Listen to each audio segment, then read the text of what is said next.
Hi, good day, ladies and gentlemen. As they would say from down under Brisbane, Australia, welcome to David Nair on Air. I understand this broadcast is being telecast and viewed by audiences across the globe: India, Australia, South Africa, UAE, USA, Canada, UK, Northern Europe, the Asian Pacific countries, Southeast Asian countries. I totally would love to welcome each one of you to this particular broadcast. And one of the good things is today's broadcast is a continuation, episode 2 of the previous week. I'm taking it further with Kim, and I will share what we're going to talk about in that area, and I'll give you a brief of Kim's bio. Before I do that, let me just briefly introduce you to myself. Many people have asked, who's this guy called David Nair? As a peak performance strategist, a keynote speaker, author of a book called IXL Why for Success, and the second book on the pipeline called Your Why. My key purpose, ladies and gentlemen, to bring such talks to you is to create an awareness amongst the community of what's out there, because most of us do not understand exposure is a number 2 way in which we get our education constantly. My purpose in life is very simple: to create a mindset shift, a heart set shift, and a soul set shift in 1 million people, increasing and improving their lifestyle and that of the next generation, such that they could have a legacy left behind. Today's broadcast is actually done with a lady, as I said to you. Her name is Kim Huong. She is a dentist, a Vietnamese refugee. Hi, Kim. Welcome aboard. Vietnamese refugee, compassionate doctor, an entrepreneur in private practice, a dancer, a fitness woman, mindset wellness coach. She runs a mastermind called Sparkling Fierce Souls, and an aspiring author, and she's going to tell you about her book today in the session, a humanitarian, and I'll finish it off with saying the former boat person fleeing from Vietnam. Ladies and gentlemen, please help me welcome Kim. Thank you so much, David, for having me back, and it's a pleasure to be back. My pleasure. Kim, for some of the new audiences today, can you just give a quick snapshot of your journey running away from Vietnam in the midst of the night with your dad, and then settling in America? Just a very quick snapshot of that. Thank you. A quick snapshot. I was born in 1971. 1975, where history showed that the fall of Saigon. So my dad was taken away to re-education, or they call it concentration camp. Didn't know where he went. So 5 years later, in 1980, he escaped concentration camp. Mastermind boat. We tried to escape. We got caught. We went out to sea 2 days and 2 nights, and it was August. And we were caught in a typhoon. We got caught. I was put in prison when I was 9 years old, released. And then a year later, we took out, built another boat and took out and sailed 3 days and 3 nights and landed in Malaysia and took refugee. And that's when all my dad's military records checked through, and we had family in the United States. So the United States took us in as refugees. So we went from Malaysia to Manila for our refugee camps. And we were there for education and really cultural education purposes to get us prepared for the American life.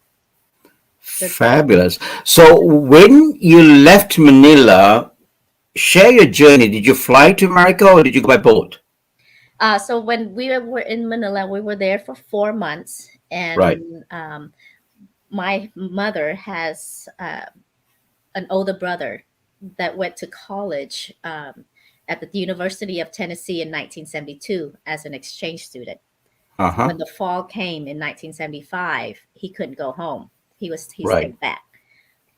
Luckily for him, he was adopted by his college roommate parents. So he became an American. So he sponsored us over. So it was the flight from Manila to Oakland, San Francisco. That was our first port of entry. And to this day, San Francisco is still my favorite city. I just love it there. You know, it's just like, that's my welcome to America. Right, right. And it was the I very want you first to. plane ride. I know, yes, fabulous, yeah. But I also want you to share. A lot of people don't understand this term "fall."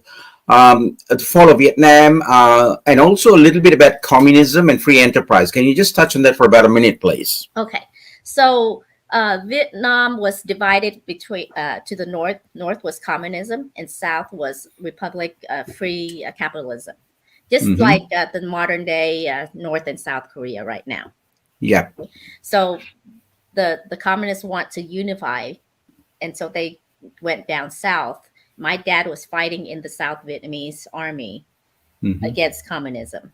So Mm-hmm. apparently, they took over, and they took over and just took over the whole country, the whole culture, everyone. I could remember, the soldiers would come in 1975 and took my dad away, and I didn't know where he went, and he disappeared for 5 years. Mm-hmm. And they would come in and take people's houses, and their philosophy is that everything is owned by everyone. There's Right. no personal, you don't own anything yourself. So they came in and they just took people's houses, um, and just displaced people. People were just Mm-hmm. didn't have any homes when we did. Mm-hmm. Personally, for our family, we had a lot of land in the country. They took Mm-hmm. all our land. Yep.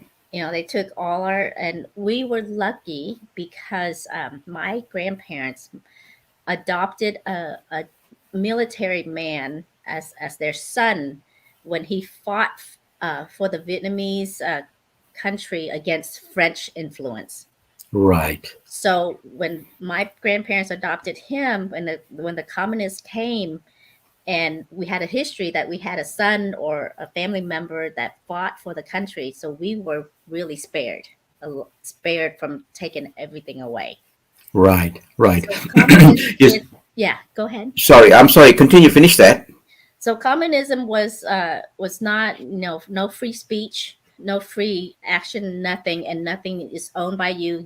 They can come in and take anything from you with no with no excuses. Mm. My question was actually that point for you to emphasize a little bit on communism, and you just answered it without my even asking for it. That's synchronity, by the way. Right. Yeah. Now the key thing is many people in outside of the Eastern communistic countries do not understand or appreciate what it means to lose. And in this particular case, why did I beg your pardon, why did the U.S. and some of its allied forces, particularly Australia, spend a lot of time in Vietnam Mhm. protecting it, and then eventually had to surrender it, just like they did with Afghanistan, and actually protected them by helping the refugees. And so Australia is another land where a lot of refugees from Vietnam have settled, particularly in Sydney, and it's a huge community there. And it's great to see the second generation coming through in the political arena, just like in America, So Right. we are very well adapting. The Asians, I should say, are very well adapting into assimilating into those countries. So it was a good journey, a hard journey. But now I want to do is get you to start your new life in New America. Meaning, can you share from starting with your education, what happened from then on? Okay. Okay. So we came to Houston in, I think, December 1st of 1981. Right. Um, yes, towards the end of 1981, and I could remember that first car ride. My uncle came and picked us up, and we didn't have anything on. We really just had a shirt and a pair of flip flops and a jacket that the immigration people provided us. And I remember just sitting in the car. He took us home, to his place, and everything seemed so vibrant. The Mm, lights, cars. I was not accustomed to seeing a lot of cars or bridges, off the freeways. I was just amazed, and what am I doing here? This is a new life. um, but we came to a 3 bedroom apartment my uncle had rented. My uncle is like the anchor of our family. Yes. He had sponsored a family of my older his older brother in 1979 that had that were boat people too, but they came before us in 1979. Right. My uncle was newly divorced, single dad. He took care of two little kids, a boy and a girl. So he knew that our family was coming, so he rented a 3 bedroom apartment where all of us stayed. So my eldest uncle and his family, 4 kids, so that's 6 people in one room. The one that sponsored him and his 2 kids in another room. It was my parents, me, and then my aunt that was in the same boat with us, but since she was single, she came a little bit earlier than us. So us in that one room. So you Right. imagine, 3 bedroom apartment, all extended family, all in one area. But to me, looking back, that was the best time because I Yes. spent with my cousins. Mm. We just played all night, and so the living was it was cramped, but it was loving. There was an anchor. He soon bought a house, a 4 bedroom house, and he got remarried. So we stayed with my uncle in that extended family. Each family would get 1 bedroom, and then we used the garage, the house to store cars. We turned that into another bedroom too. So the boy kids, cousins would stay outside there in the garage. Right. Right. Right. Um, how was the culture? I mean, you've been thrown into the deep end now, Hmm. and food's different, communication's different. Culturally, you are not equipped basically because in those days we never had cross culture sensitization courses. Right. Um, then I talk about how did the families communicate with the outside world? Well, we used my uncle. My uncle was here since 1972. He was our interpreter. So Yeah, it but was he's only one person doing it all for you. well, he took care of us. He took my parents to Houston Community College and enrolled them to English classes. He taught them all how to drive. So it was the driving. You have to have a car. You have to be able to drive. Yes. Otherwise, you can't go anywhere. And Yeah. then he enrolled them to classes to take English classes. And then in the I guess the pride and joy of our family was the birth of my little brother in August 18 of 1982. So we welcome our little brother. I had in Ah, 1982. So he was the first American born, I guess. from the family. Yeah, that's Yeah. great. Wow. Um, so it was difficult because the second language would be English. We didn't know Hmm. anything. I remember my uncle taking me to school, and the education system here is kindergarten to 5th grade is elementary school. So I had Right. already in the middle of my 4th grade in Vietnam. So so that was December. So it was the spring semester. He re-enrolled me back into 4th grade. So I Mm-hmm. started elementary school, and I remember the first day we came in for registration. My name is Kim Huong, and it was so hard for people to say Huong. So my uncle's like, just her name's Kim. Just call her Kim. And it was a really challenging time as a child, a 10-year-old child, going Right. into school. I didn't have clothes, that the other kids were wearing. I was really wearing hand me down clothes or clothes from the Salvation Army, Mm-hmm. and then I could remember one single incident where in class we were reading out loud, yeah, a book, and it was my turn to read, and I was like scared to death because I didn't know anything, and and one of the words was ocean, and I Right. didn't know how to pronounce it, so I said OCN, and the whole class just burst out laughing at me, and this one girl, I still remember her name, And she's like, how can you say that word like that? So, that made me feel so small, Small. Mm. that just, I still remember her name, Mm. you know? Yes. So if anything, parents, if anything you can teach your kids, kindness, teach them kindness, because kindness goes a long way. Yeah, yeah. And it's interesting, I mean, we today, after being put through coaching and a lot of this additional self-help that we've gone through, understand those limiting beliefs, though it might have been small and minute to some people, is what's anchored in you, which Exactly. causes a ripple effect to a lot of your other performances thereafter. Exactly. And that's the limited belief, or the self-esteem buster. Yes, And that would lead me to living into an ego life instead of a soul exactly. heartful life. See, Exactly. so that's like the development of my ego.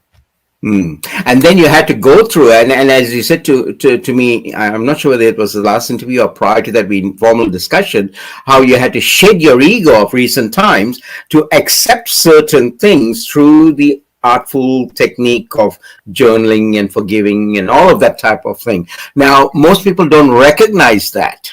No, no. We have to journey through that, and it's unfortunate, that you Yes. were put into that position. Not just you, many of the people out there in the workforce. And to add on to the emotional upheaval, or Yes. there's a huge shift, of course. Mm. The emotion is that we don't belong here. What are we going to do? We don't know what to do. But the good thing about free enterprise and capitalism is that opportunities are there. If Right. you're willing to work and go after it, it's there. Mm. So my parents went um, to school to maybe get a career out of it, but they found out that we needed the money. We need the Right. money. So my dad finally um, became found a job as a bartender. He was bartending at night at a hotel. It's a really Mm. nice upscale in the Galleria, which is a really upscale area in Houston. And then in the daytime, he found another job working as a telephone installation man uh, at a Southwestern Bell, which is like a telephone company here in Houston. So he worked. Mm-hmm. He worked full time, 6 to 3. He goes home from 3 to 5, and he goes to work from 5:30 to 2, 3 in the morning at the hotel. So he really only slept for 3 hours for all those time, all those years, Mm. over 10 years. Mm. And my mom, because we had me going to school, and we had my little brother, my mom decided not to pursue any career of herself, and she just stayed home. But she was lucky enough to got connected to a agency where they hired like nannies or house person. So she Mm-hmm. became a house person and a nanny for well-to-do families here in Houston, and she still Right. does that. So that's a Right. good thing, where she can go home at 2 or 3 in the afternoon, and that's like we're home from school, and she can take care of us. She can take care of my dad in between his jobs and take care of the family. So I've appreciated the sacrifices that they made. Um, of course, I was just a kid, so I was just going through a kid thing, but there was a lot of emotions that was suppressed. As Mm. Asian, we're not really um, expressive, or we're not really encouraged to express our emotions Exactly. at all. It's always, Exactly. you keep it inside. Mm. But I can feel it, I can sense it, the sense of responsibility of my parents to their parents still in Vietnam.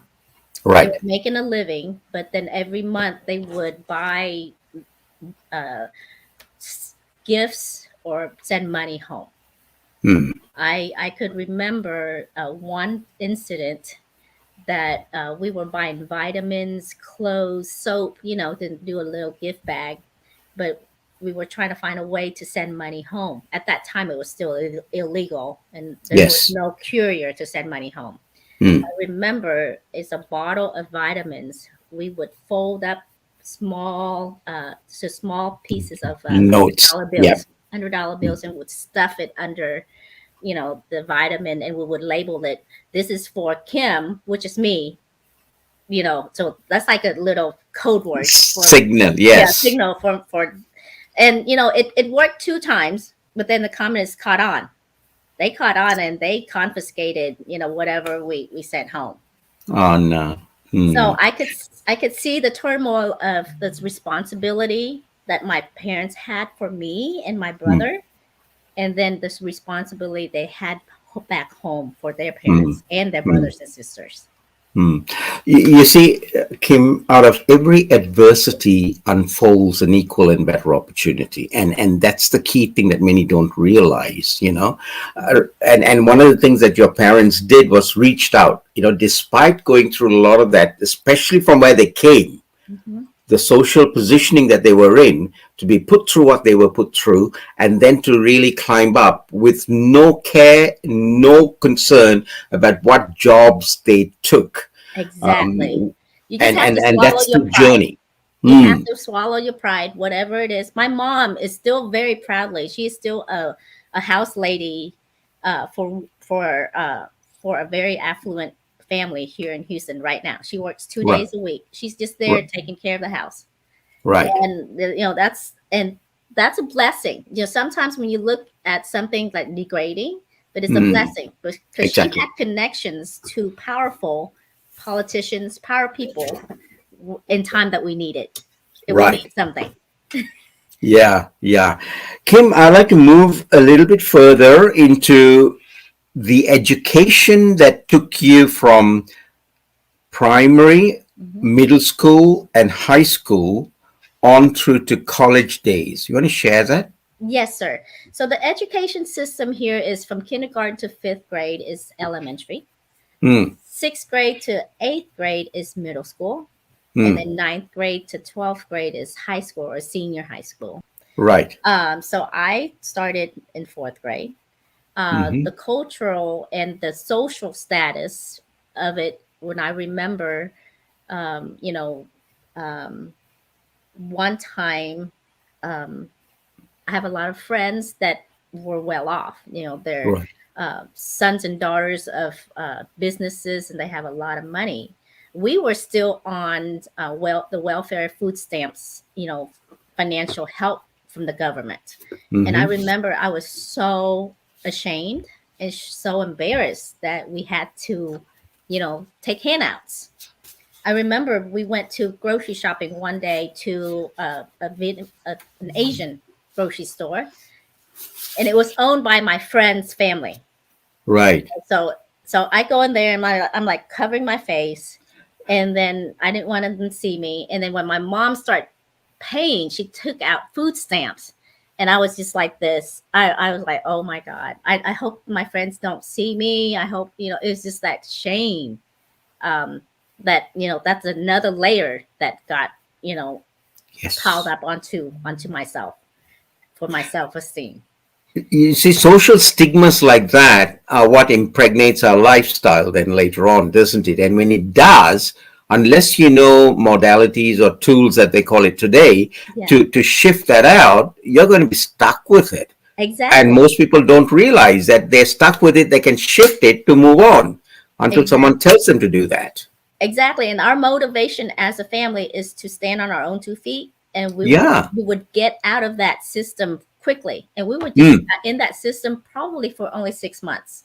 Right. And but that was like really shameful for me because Yeah. and then so sixth grade I excelled in school. That was my only job. My parents made it clear, your only job here is to make straight A's in school.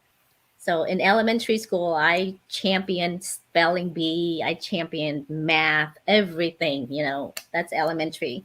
And in middle school, I I was, number one in my class all through middle school. And so Right. eighth grade came, um, and this will touch up on the social and the cultural too, that when eighth grade came at the end of the year, they had an eighth grade awards ceremony. Mm-hmm. My parents, so of course, my dad worked nights. My mom was home with my brother, taking care of my brother. And the award ceremony came. I didn't even tell my parents. I just went by myself. Oh no. Yeah, I was like, it's no big deal. I was like, oh, it's no big deal. But it turned out that whole night I was awarded every single category of everything. And Wow. then I'm like, oh my God, I didn't even tell my parents. And then when I was accepting all those awards and come back and sit by myself, and my, I get emotional now, but my friends' parents would say, where are your parents? Like this is your night. Where are they? I go, I thought it wasn't a big deal, so I didn't tell them. So, Hey, lady, it's okay to cry. My show, it's okay to cry, okay? I know I've had someone do that once before too.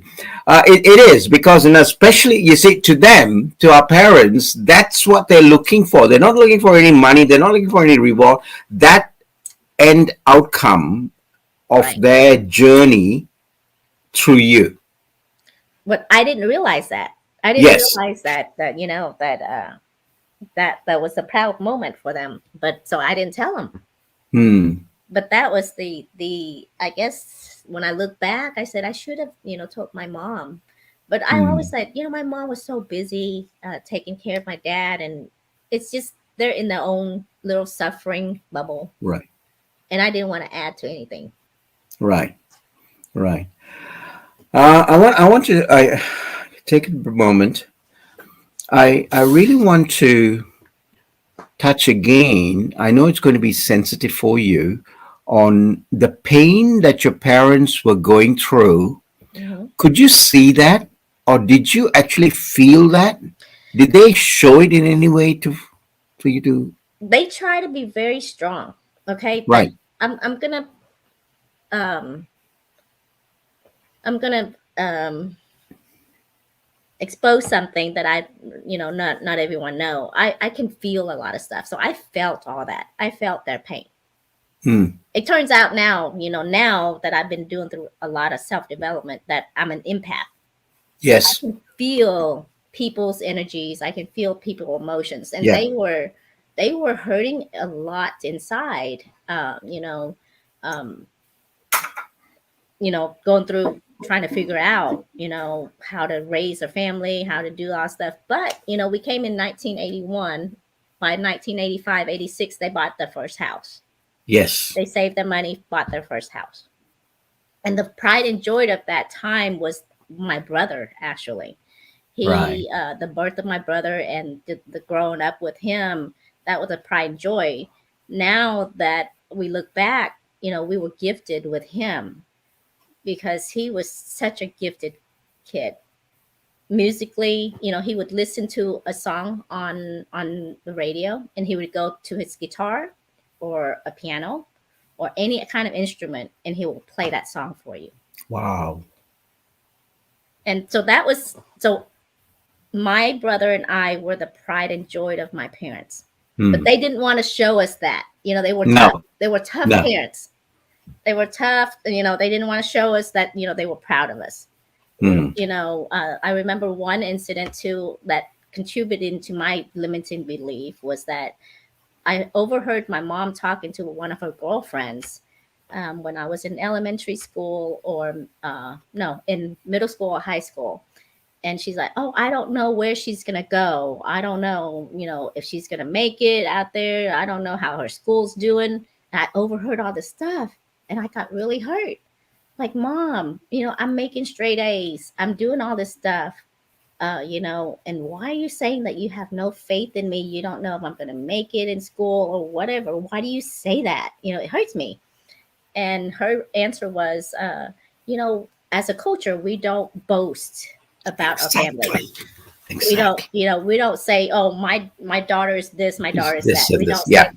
But as a kid, I didn't understand that. That was like Hmm. a stab to my self-esteem. Hmm.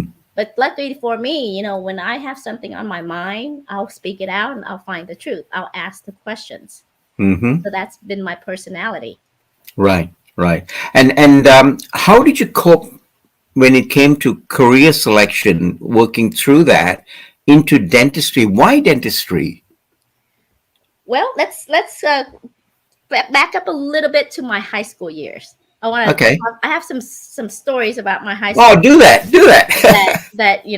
I look back now, like my poor parents. I put them through so much because of my strong personality. Mm-hmm. So high school years, my dad is a bartender, was a bartender, and he believed that he wanted to raise me as a well-rounded person. Mm. He taught me how to ballroom dance. He taught me. He really made me drinks, and I was drinking when I was 15, 16, alcoholic drinks. Right. He mixed them. He's like, "Look, this is the reason why I'm doing this. I want you to be able to go to a party later on or anything event, and I don't want you to be the one sitting there watching. I want you to Right. participate." Not be left out. Yeah, I said he wants. I want you to dance. I want you to have a good time. I want you to Mm. drink, but I want you to know your limit. Mm. Know when to stop. And that's how he taught me, and that's the biggest lesson that I've learned from him socially. Right. That and so culturally, for me, and compared to my friends, I was not allowed to have any boyfriends or friends that are boys.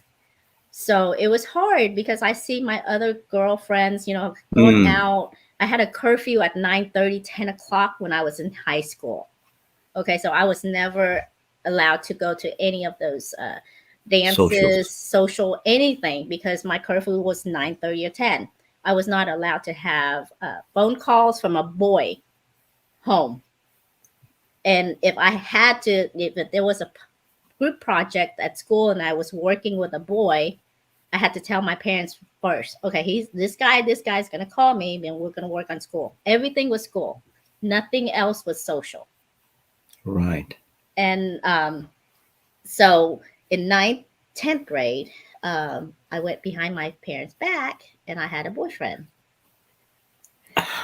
La la la la la. Yeah, 16 years old. 16 years old. Hormones and puberty hit. Right. I had a boyfriend, and I was so innocent and naive back then. A lot of the friends that I hung out with said that he's a lot older than I am. He's in college. I don't know. That he was preying on young kids. I don't know. I didn't care. But he had a car and he took me out places. I didn't really care. But then all hell really broke loose when my parents found out that I had a Mm. boyfriend, and it was really a really tough time in my life.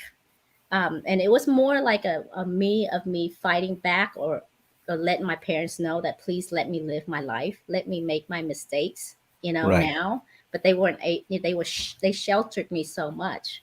Mm. But all hell broke loose really. Then they found out. Oh, that was so hard. um, of course, in the Asian culture, when they discipline, there's Yep. lashings, and there's belts and sticks and stuff. And I remember one morning I woke up um, to the dragging of my dad, and just like kicking me and calling me names. My mom calling me names like all these horrible names. Like, "Oh, how can you do this? Or disgraceful, blah, blah, all this stuff." And this is where the culture clash, where so there were bruises on me. So considered, the American culture, they would call that child abuse. Yes. But to me, that's discipline. Mm. But I was fighting with myself in my head. When everything calmed down and I was back in my room, I picked up the phone, I opened up the phone book. I was going to call attorneys and lawyers Mm. or the police to report this. Yep. And I had to fight that fight in my head. Mm. I have to say, okay, The American culture say this is child abuse, but this is not. Yeah. Ultimately, yes, I decided not to. Mm, Ultimately, I decided to keep my culture and own mm, up to my whatever I did that was wrong in their eyes. yes. So yeah, so as a teenager, and I did run away. I ran away, Right. and because I couldn't, they were trying to contain me and really protect me, but I didn't Mm, know that they were protecting me. But I wanted to really go out there and mm. really make my mistakes. Right, right. I ran away. I love that. I love that experience of what you just shared, primarily because I had gone through that. I'm not sure if you're aware, or I shared this with you. I was the president for the Asian community here in Queensland, and over 5 years. And we had a lot of parents who came from Asiatic countries, Hmm. India, Malaysia, Hong Kong, and that discipline of hitting the child, Hmm. not just patting them, but really hitting them with a rattan, a Yeah. cane, Yes. is abusive here. Yes. Now, there is one step taken further in that. What happens is the child goes to school, Hmm. and if the teacher notices it, Yep. the teacher is duty bound to report that. Exactly. And so when they did report, unfortunately, the police came through and had to hold charges against the father. Yes.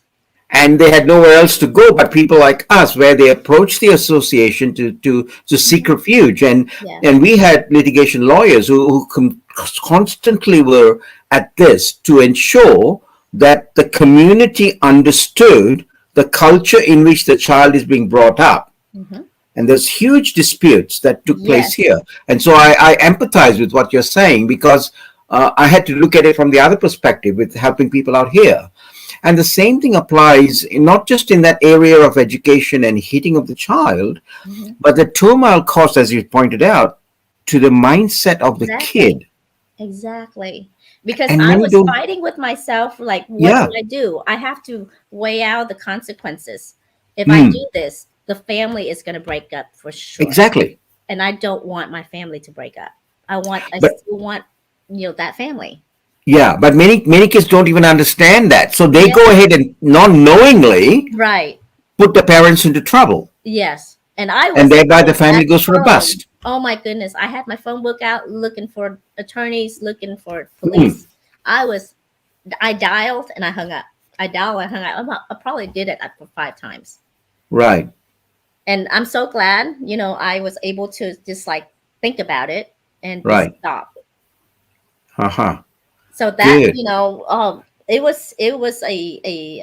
it was a really tough time in our family in about 1986, 87. So that I Uh-huh. was about 15, 16, 17 Right. around there. So it was tough.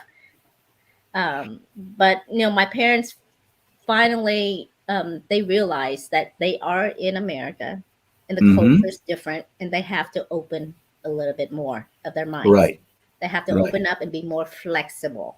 And Uh-huh. that was my fight, letting them know that, Right. I can't be contained in this little box. Yeah. Did you have Vietnamese associations, Asian associations, which used to network and help parents and children who were sent out to different countries like that? In your case, in Texas. There are associations, like my mom would belong to her old high school. She went to Yalom High School, and this associations what former students or former military. My dad had military guys, but really there wasn't any, because in the 80s we were still a really new race. I remember Right. moving into the first house that my uncle bought for us to live in. It was in the suburbs of Houston, and our neighbor is like these two sweet older white Caucasian ladies, sisters. The first time they looked at us like we were aliens.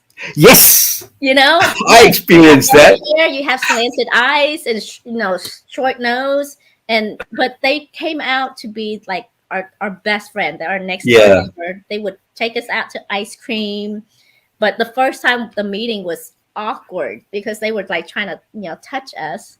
Yeah. Yeah. Are you real? Oh man, how true and how close to heart this is. I can recall a story of my own, that I experienced going to high school here in Brisbane and waiting for the bus to go to university when I came through. And there were ladies who would watch you at the bus stop. And when you climb the bus, after some time, a week or two, you on the same bus and the same ladies there, you get caught into a conversation.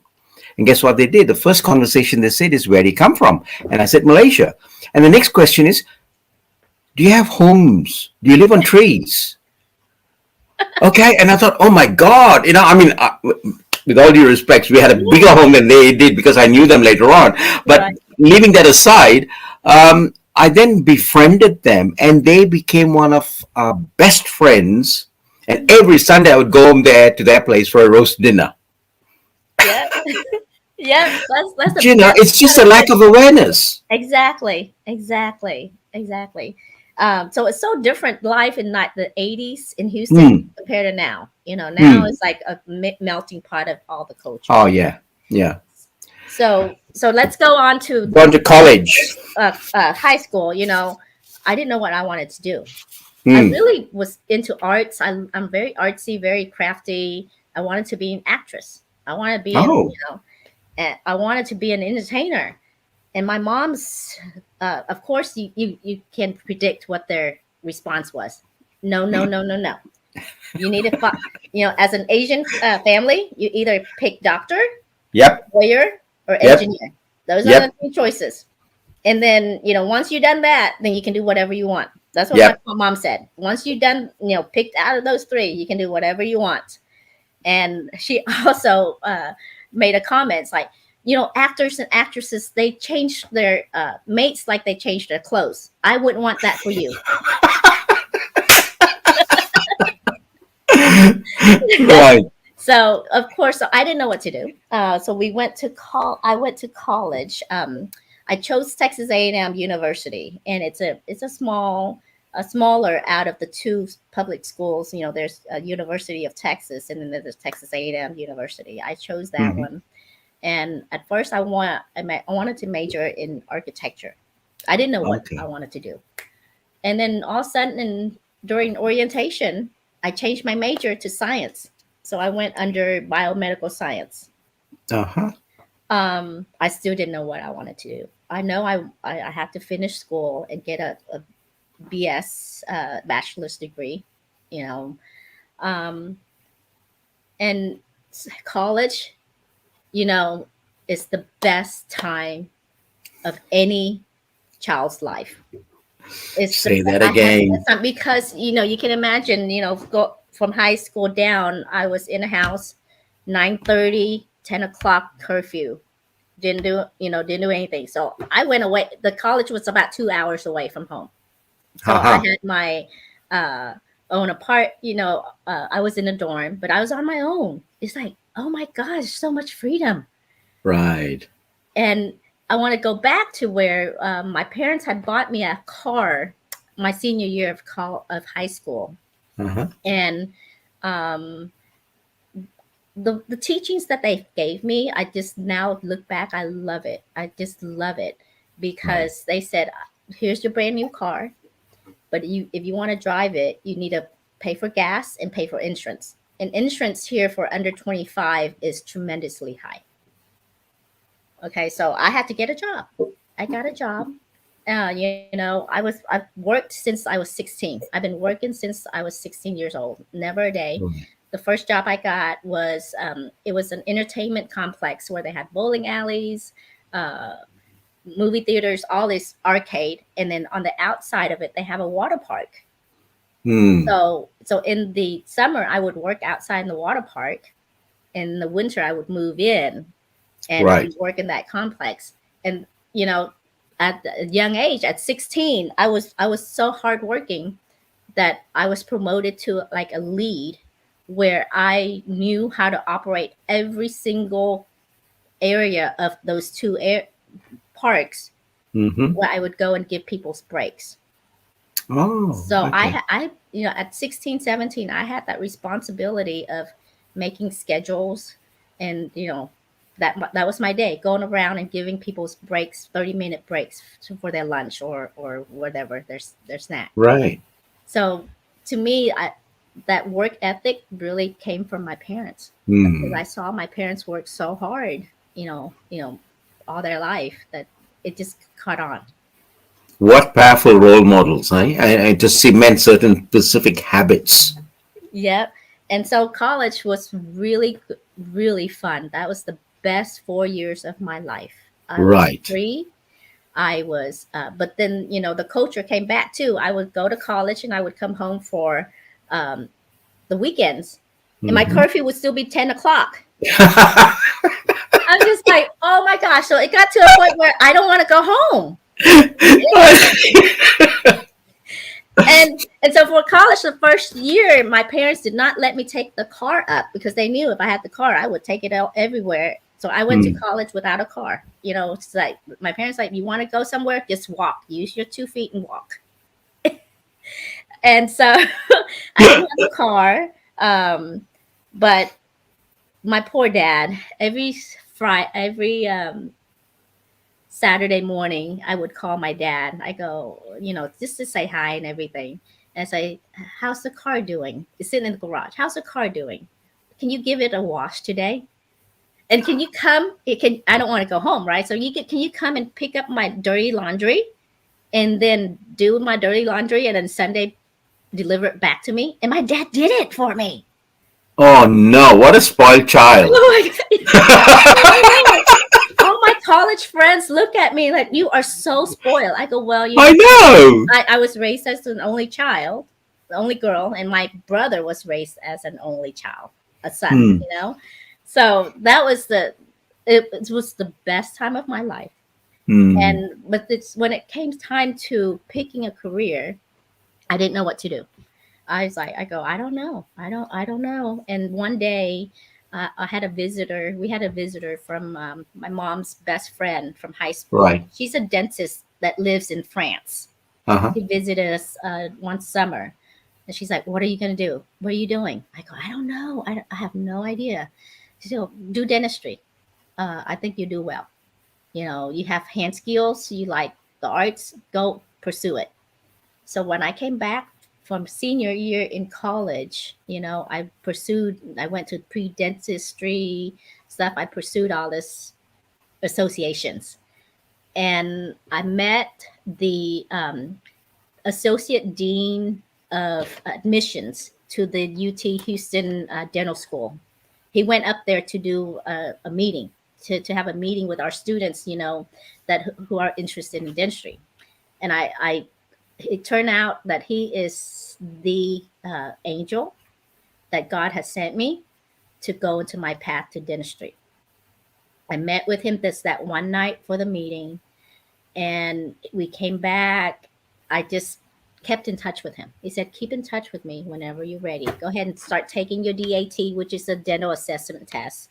Do well in it. He told me what I need to do. Get your GPA up to this level so you be competitive when you apply.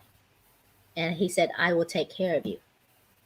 And to this day, he has taken care of me. Without him, I wouldn't have gotten into dental school. Hmm. It's amazing, isn't it? How fortunately a role model, a coach, just seamlessly comes into your life. Exactly. And that's like this gift that the universe, the divine gives you. And you have to have Hmm. that wisdom to recognize it. Yeah, yeah.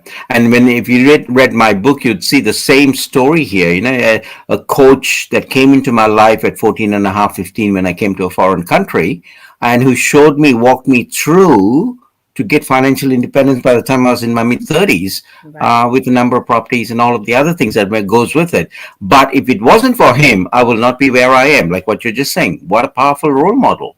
I want to add on to why um, I wanted to go on to grad school, or Yeah. there was a driving force to it. Uh So huh. I finished college, and I knew I wanted to do something in the medical field. Right.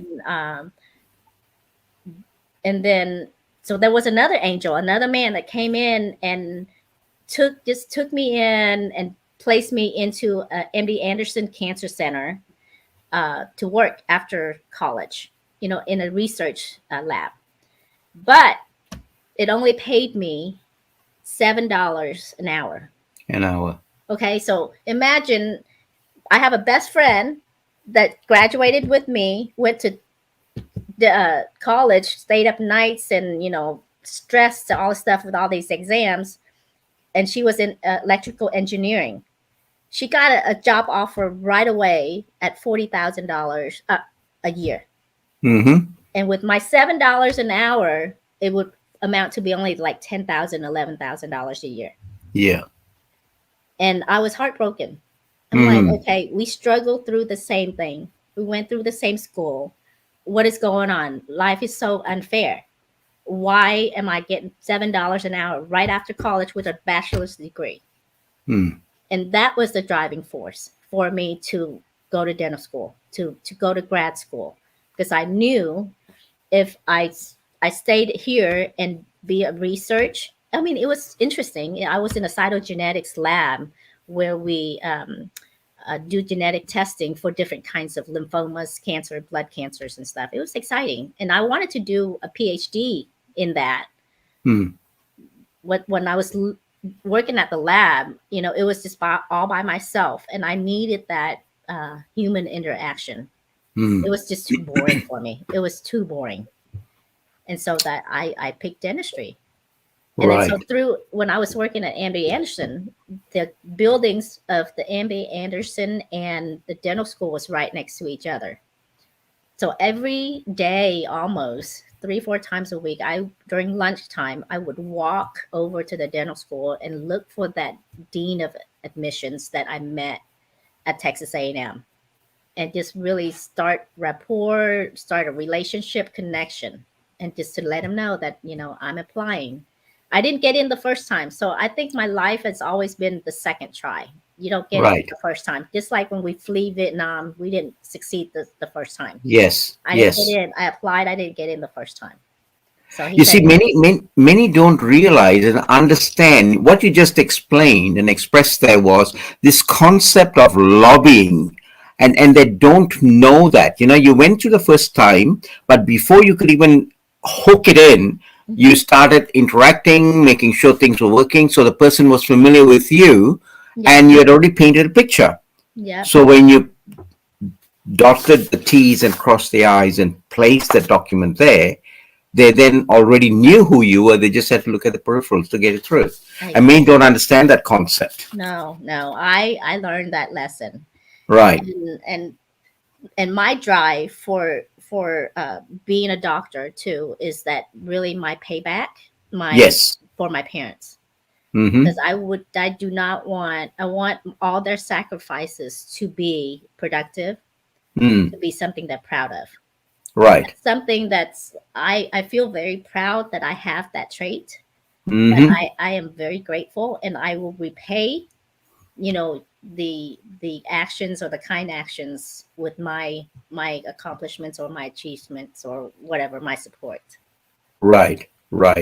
Now we have journeyed through, and I think we're coming close to the time, but I'm going to call a couple of minutes before I stop. Journeyed through to education, got into college. I'm not going to touch the business or the dentistry aspect. I'm going to piggyback that to our next episode, probably a couple of weeks downstream, because I want to bring in some success principles and entrepreneurial skills and cement how dentistry fitted in with you to work for it for some 25 years. Is it? Am I correct? 20? Yes, close to 25 years. Yes. Yeah. And then to be able to turn around and say, I'm going to shift my career. So I want to piggyback all of that together in another episode so we can actually drill down and bring in some concepts and values of success in with it. Right. How does that sound to you? That sounds good. That sounds great. Excellent. Now, I want you to now start pigging on that book. So would you like to tell us about this little book that's going to come out from you?